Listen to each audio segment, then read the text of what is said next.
का 29वां वचन पढ़े। जिनके पास माइक है वो पढ़े। यहोवा की ये भी वाणी है, यहोवा परमेश्वर की ये वाणी है, क्या मेरा वचन आग सा नहीं है? क्या मेरा वचन आग सा नहीं है? फिर क्या वह ऐसा हथौड़ा नहीं है क्या वो ऐसा हथौड़ा नहीं है जो पत्थर को फोड़ डाले? जो पत्थर को फोड़ डाले। हालेलुया। देखो यहाँ पर क्या बोलता है परमेश्वर, यहोवा की ये वाणी है। किसके मुख से निकली? परमेश्वर के मुख से। यहोवा यीशु से पहले 1500 ईस्वी पहले जो बात की गई वो बातें सभी परमेश्वर ने कहा। और क्या बोलता है? क्या मेरा वचन एक आग सा नहीं है? क्या मेरा वचन एक हथौड़ा नहीं है? हालेलुया। हथौड़ा का मतलब क्या होता है? एक तरफ लकड़ी और दूसरी तरफ लोहा बैठा हुआ होता है, और वो हथौड़ा जिसके ऊपर यदि मारा जाए तो उसके नीचे आने वाली हर वस्तु चूर चूर हो जाती है। हालेलुया। और ये जो वचन है इस संसार में उस दुष्टता की कठोर बातों को जब यह हथौड़ा रूपी ये वचन गिरता है तो उसकी सारी कठोरता, दुष्ट के अंदर की सारी गंदगी को वो चूर चूर कर देता है। हालेलुया। ये वचन उसके जीवन को क्या कर देता है? सारी कठोरता को निकाल कर उसके जिंदगी के अंदर एक जो अच्छा जीवन, एक जो पवित्र जीवन, उस जीवन को बदल देता है। हालेलुया। और ये वचन इसलिए हथौड़ा कहा गया है और इसलिए आग कहा गया है क्योंकि सारी कठोर से कठोर धातु, चाहे वो सोना हो, चाहे वो चांदी हो, चाहे वो लोहा हो, उसको कहां से गुजरना पड़ता है? लोहा बनने से पहले आग में। सोने की कोई चीज बनाना है तो कहां से गुजरना पड़ता है? आग में। चांदी की कोई चीजें बनाना है तो कहां से गुजरना पड़ता है? उस आग में।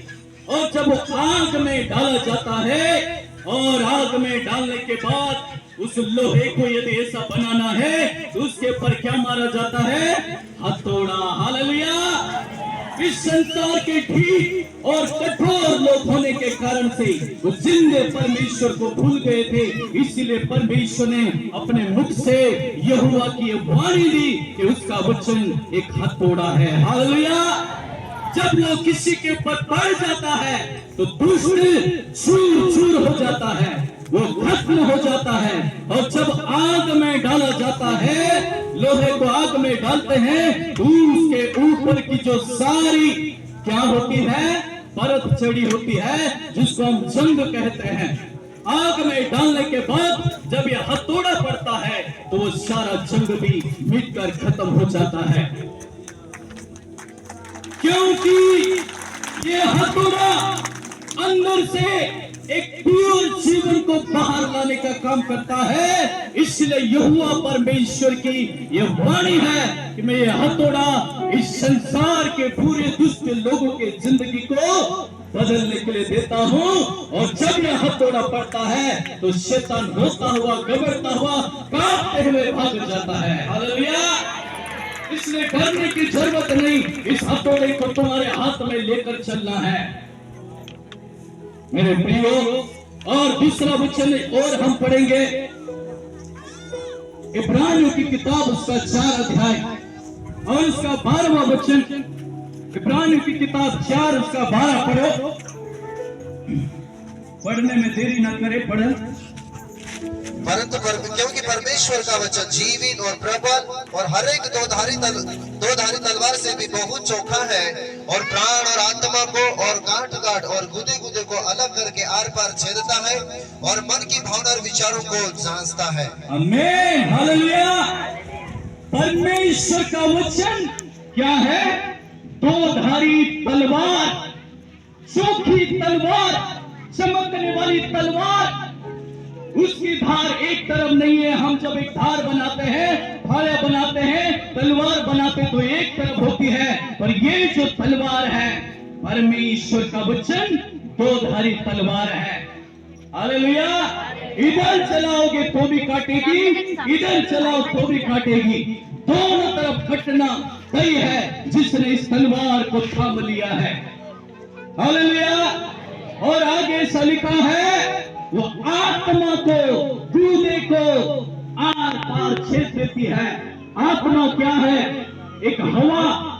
जब अपने आदिवासी हो या जनरल वाले हो, कोई भी हो, जब बीमार पड़ते हैं तो क्या बोलते हैं? हवा लग गई, हवा लग गई, हवा लग गई। हवा को यदि आप डंडा लेकर जाओगे ऐसा, तो क्या डंडा उसको लगेगा? हवा ये चल रही है, इसको यदि आप तलवार मारोगे लगेगा क्या? यदि हवा को आप तीर कमान चलाओगे तो क्या लगेगा क्या? नहीं लग सकता, नहीं लग सकता। इसीलिए परमेश्वर ने एक तलवार दी और वो है चोखी तलवार।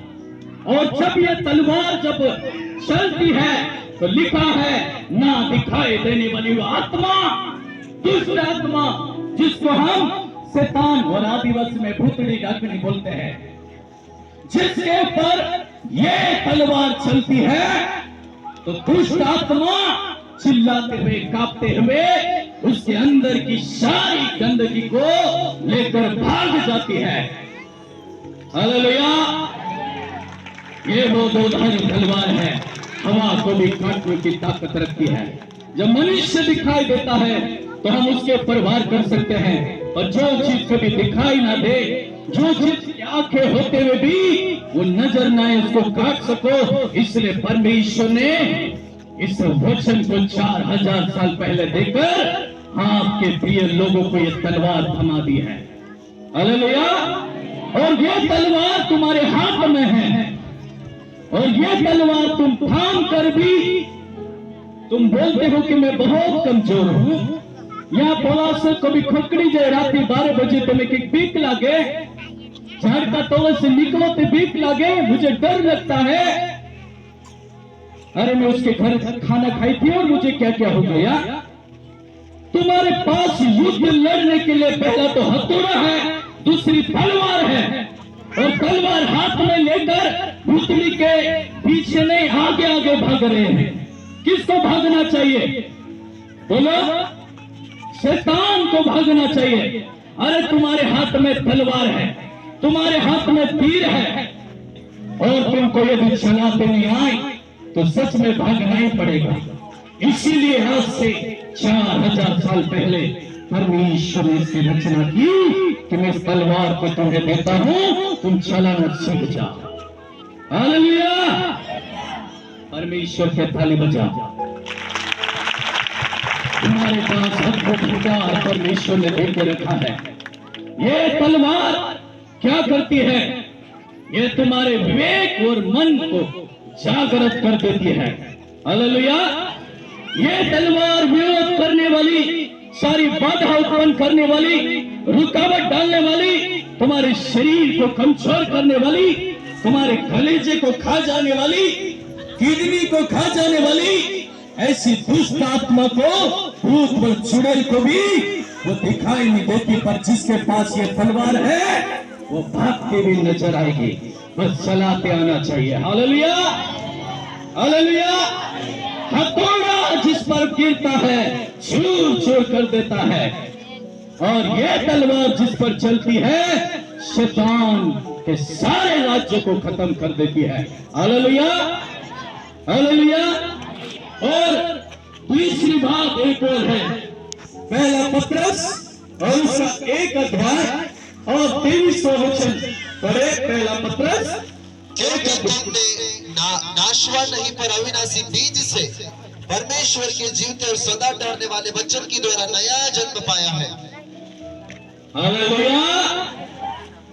क्योंकि तुम कैसे बीज के द्वारा परमेश्वर ने जन्म दिया, उसी परस्तों कैसा बीज है वो?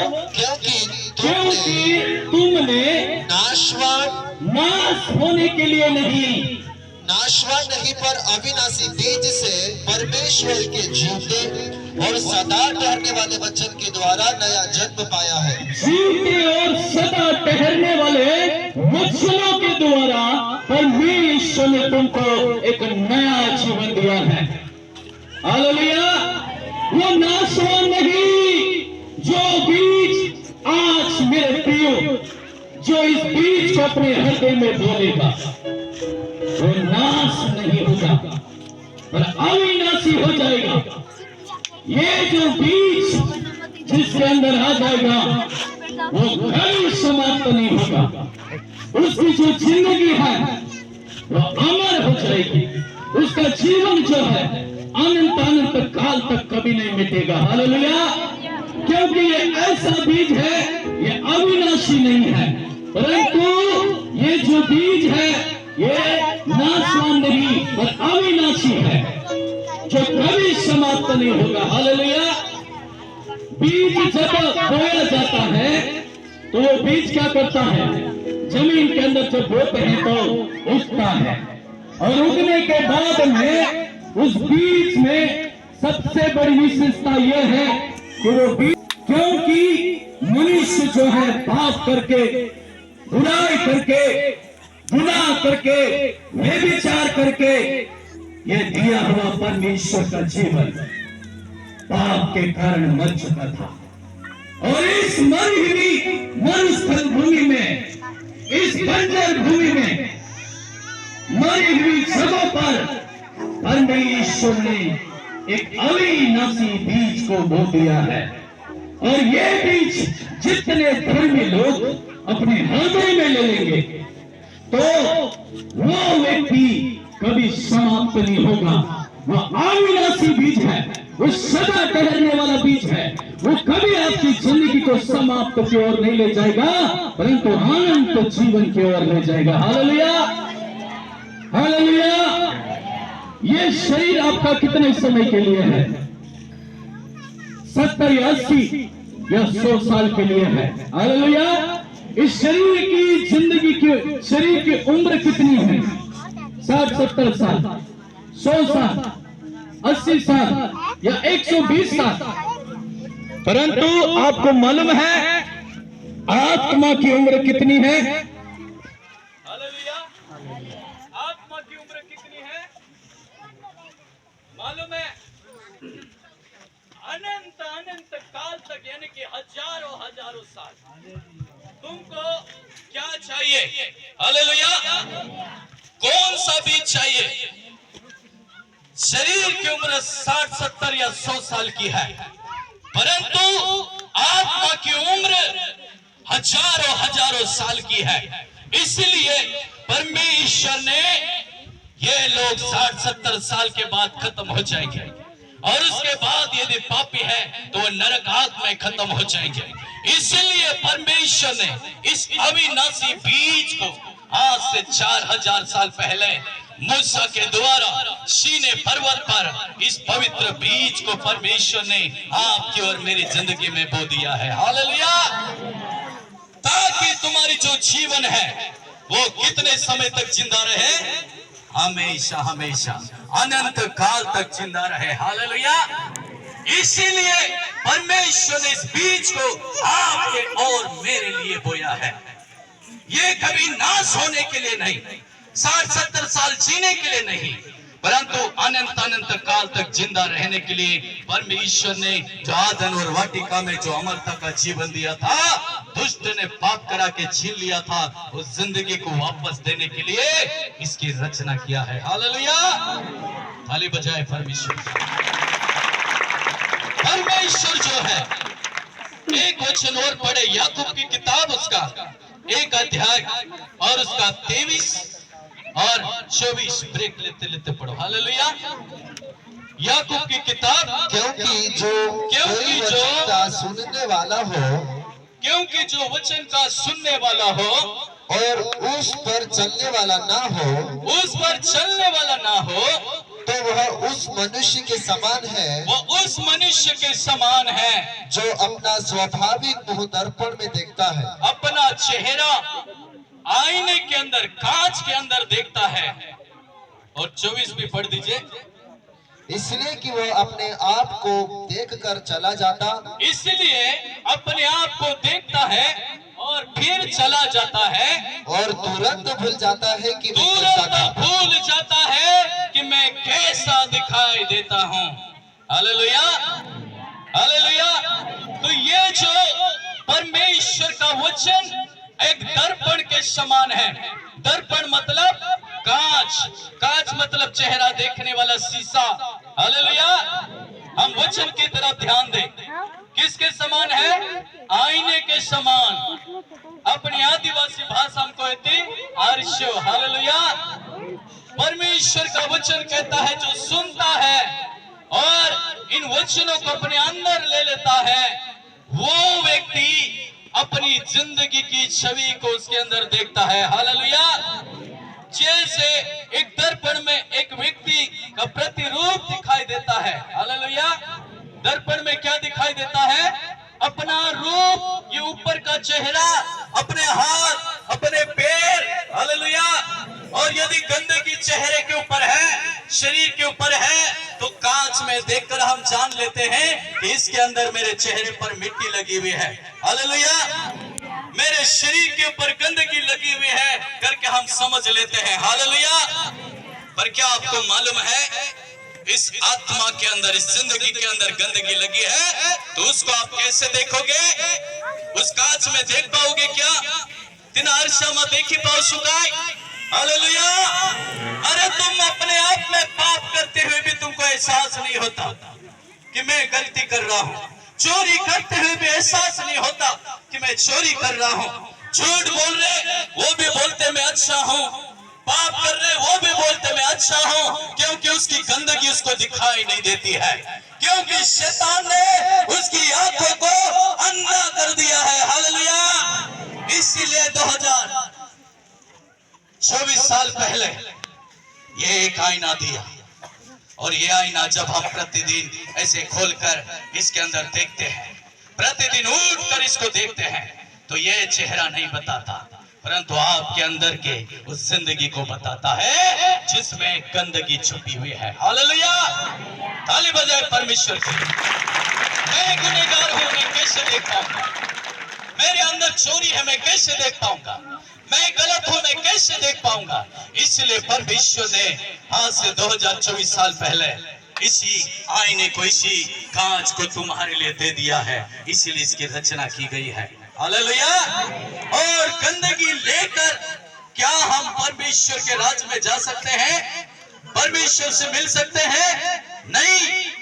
इसलिए परमेश्वर क्या चाहता है? इसलिए उसने इस संसार में करुणा किया आज से 2024 साल पहले, और इस वचन को रचकर आपके और मेरे हाथों में दे दिया, ताकि आप प्रतिदिन इसको देखें तो तुम अंदर की आत्मा की छवि पहचान सको। जैसे कांच को देखते हैं तो हम अपने चेहरे को पहचानते हैं, कांच को देखने के बाद अपने बाल को पहचानते हैं, कांच को देखने के बाद अपनी जिंदगी को ऊपर से संवारते हैं, और जब इस आईने को देखते हैं, इन आरशा का जो देखसु, तो अंदर से संवरना शुरू हो जाएगा। हालेलुया।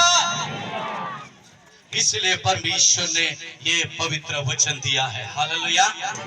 ये वचन जो पढ़ता है वो उस दूल्हे का इंतजार करता है जो अपनी दुल्हन को लेने के लिए आएगा। हालेलुया। यदि दूल्हा कह दे कि मैं तुम्हें लेने आ रहा हूं, तो दुल्हन क्या करती है? वो नहाती है, और नहाने के बाद तीन आरसा सामने जाइन बढ़ जाए, और आरसा सामने बैठी काय करे?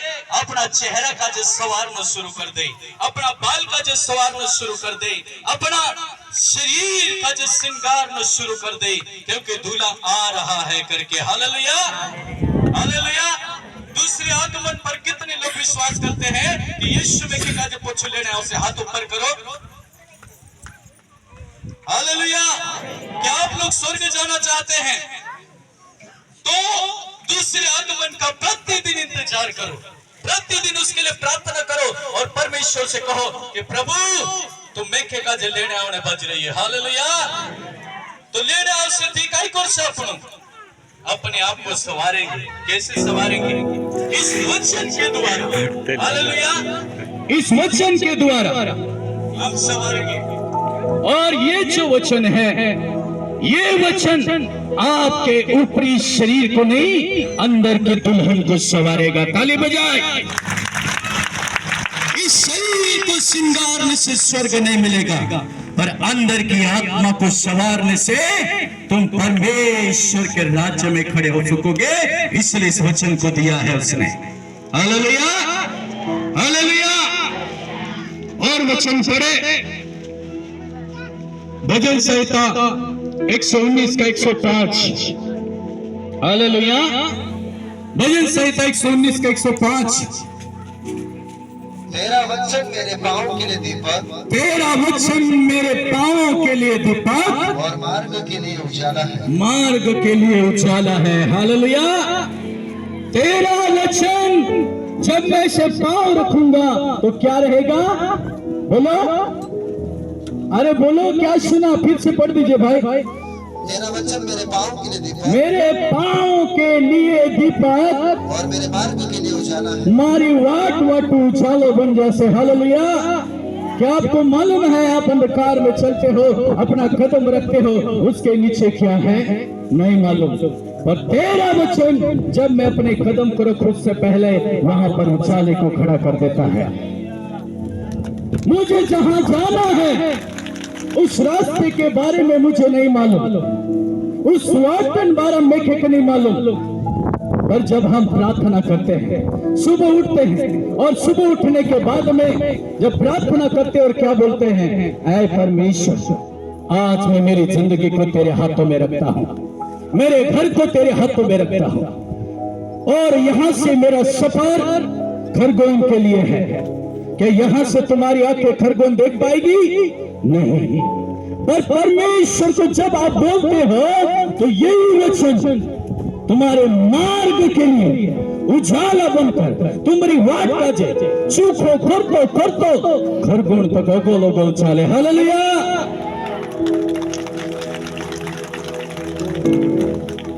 अंधकार में जीने वाले लोग, परमेश्वर जानता है कि मेरे जितने लोग हैं जिनको मैंने अपनी शक्ल दी है, जिनको मैंने अपना रूप दिया है, वो लोग डूला तो छे पर देखता नहीं, तिंद्रा मुंडो छे पर बोलता नहीं, तिंद्रा पाय छे पर चलता नहीं। हालेलुया।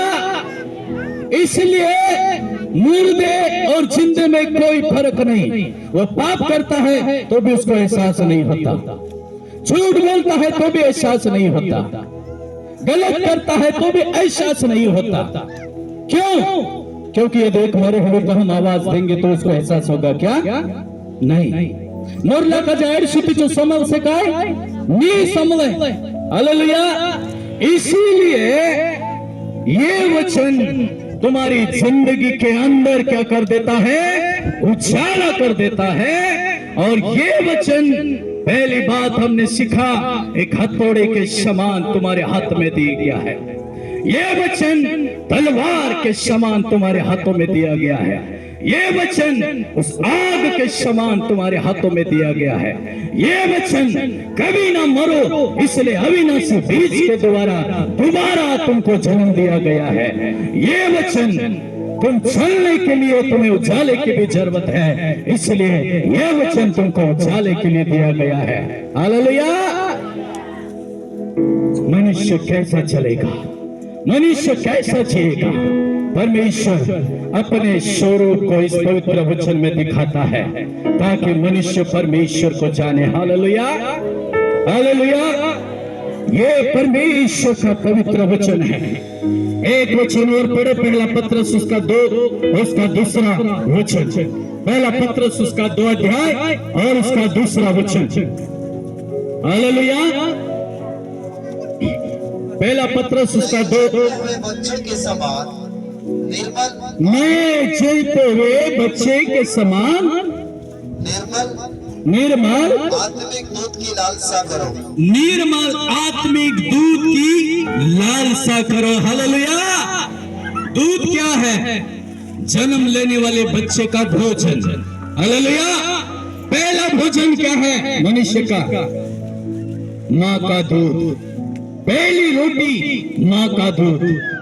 यदि कोई बच्चा जन्म लेता है उसको डायरेक्ट रोटी नहीं खिलाई जाती है, डायरेक्ट मटन नहीं खिलाया जाता है, डायरेक्ट उसको गेहूं या ज्वार की रोटी नहीं खिलाई जाती है, पर दूध की जरूरत पड़ती है। और परमेश्वर के राज्य में जितने लोग जन्म ले रहे हैं उसको परमेश्वर इस दूध को देकर क्या बोलता है, आत्मिक दूध की लालसा किया करो। Hallelujah, hallelujah. क्या आपको मालूम है दूध क्या करता है? मानव शरीर को बढ़ने के लिए पानी देता है, ताकत देता है। हालेलुया। यदि जिंदा रखना है बच्चे को या बड़े को जिंदा रखना है तो संसार का भोजन खाना पड़ेगा। Hallelujah, hallelujah.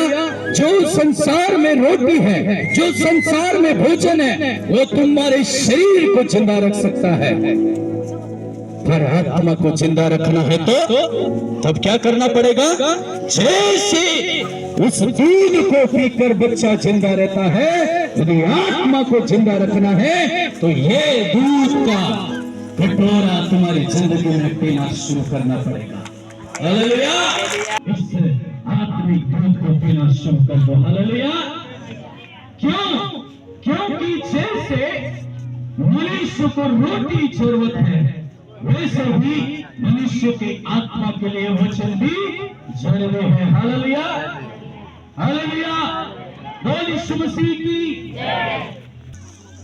शारीरिक बढ़ोतरी के लिए संसार में तरह तरह के फल, तरह तरह की रोटी, तरह तरह का खाना दिया गया है, अच्छा अच्छा खाना दिया गया है, और वो खाकर मनुष्य जिंदा रह सकता है।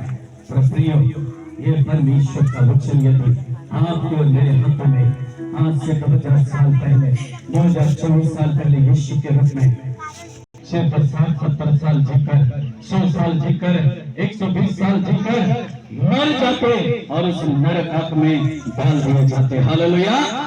पर परमेश्वर ने आज से इस वचन को जब आपको और मुझे दिया, इसलिए कि 60-70 साल की उम्र नहीं पर हजारों हजारों साल मेरे बच्चे जिए, इसलिए इसने आत्मिक दूध को आपको और मुझे दिया है। Hallelujah, hallelujah. एक चोर जब अरे यदि कोई चोर चोरी करने आवे तो डायरेक्ट तो घर माविन भराई देगा है? नहीं। क्या करता है? पहले इधर देखता है, इधर देखता है, इधर देखता है, उसके साथ वाले को क्या बोलता है? इधर भी देख लेना है, इधर भी देख लेना है, इधर भी देख लेना। क्यों वो देखता है? बता। क्योंकि वो पकड़ा ना जाए। हालेलुया। चोर धरा ही नहीं जाए। चोरी करना सीख गया मनुष्य, चारों तरफ दिशा देखना सीख गया। अरे चारों तरफ देखना तो आसान है, और कहीं कहीं तो चारों तरफ देखने के बाद कोई पकड़ाया जाता है। मनुष्य एक ही तरफ नहीं देखता, और वह है उस परमेश्वर की तरफ। हालेलुया। चारों दिशा में देखना तो सीख गया, पर ऊपर देखना भूल गया था। इसलिए ऊपर वाले ने ये जीवित वचन आपको और मुझे दिया, ताकि चारों तरफ देखने वाली नजर बंद हो जाए और सिर्फ तुम मेरे चेहरे को देखो। हालेलुया। जब हम प्रार्थना करते हैं, क्या विश्वास लेकर प्रार्थना करते हैं? आंखें बंद करते हैं और बोलते हैं, परमेश्वर तू मेरी प्रार्थना को सुन रहा है, मेरे गुनाहों को तू माफ कर दे, मेरे पापों को मिटा दे, मेरी चोरी के स्वभाव को मिटा दे, मेरे अंधकार के स्वभाव को मिटा दे। हालेलुया। प्रार्थना करते तब तुमको विश्वास होता कि नहीं परमेश्वर सुन रहा है करके? कितने लोगों को विश्वास होता है जब तुम प्रार्थना करते हो तो परमेश्वर सुन रहा है करके? सबको विश्वास है। हालेलुया। और जब वो व्यक्ति गुप्त में जब पाप करने जाता है, चोरी करने जाता है, उस समय हालेलुया, अरे जब तुम प्रार्थना करते तो एक विश्वास कर लेते हो कि परमेश्वर हमारी प्रार्थना का सुन लेते हो। और जब गुरु गुरु ठीक है, गुरु का जो एहसास नहीं हो कि परमेश्वर अभी भी मेरी जिंदगी को देख रहा है। हालेलुया। गुनाह करते हुए क्या तुम्हारी जिंदगी को परमेश्वर नहीं देखता है? प्रार्थना करते हो तो देखता है, विश्वास करते हो तो मैंने आज प्रार्थना किया है, पर गलती करते हुए भी तो परमेश्वर देख रहा है। और इसमें फर्क आप और मैं भूल गए, इसलिए परमेश्वर ने ये जीवित वचन आपको मुझे दिया है। हालेलुया। कि तुम उसमें पाप और गुनाहों में, अंधकार में जीने वाली और परमेश्वर की रोशनी के बीच में एक फर्क को सीख सको, जान सको। हालेलुया। इसीलिए ये जीवता वचन परमेश्वर ने आप और मुझे दिया है। हालेलुया। हालेलुया। परमेश्वर बहुत महान है, वो पवित्र है। हालेलुया। वो सामर्थ्य परमेश्वर है, वो करुणानिधान परमेश्वर है, वो दयावंत परमेश्वर है। एक गीतकार कहता है, कुछ पल जो तेरे साथ रहता हूँ, लगता है कि मैं आज जिंदा हूँ। कुछ पल जो तेरे साथ रहता हूँ, लगता है कि मैं आज जिंदा हूँ। अभी भी मुझ में सांस बाकी है, अभी भी मुझ में सांस बाकी है।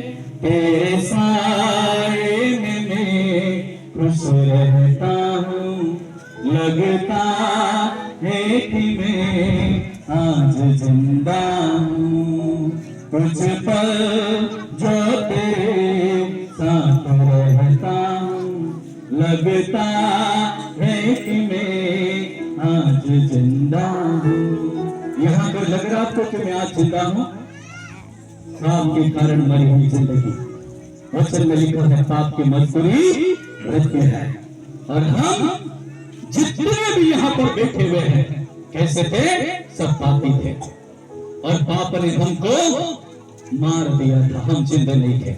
एक बार यीशु मसीह एक चेले को बोला, जब उसका पिताजी मर गए, उसने कहा, प्रभु पहले मैं उसको गाड़ दूं और उसके बाद मैं तेरे साथ चलूंगा।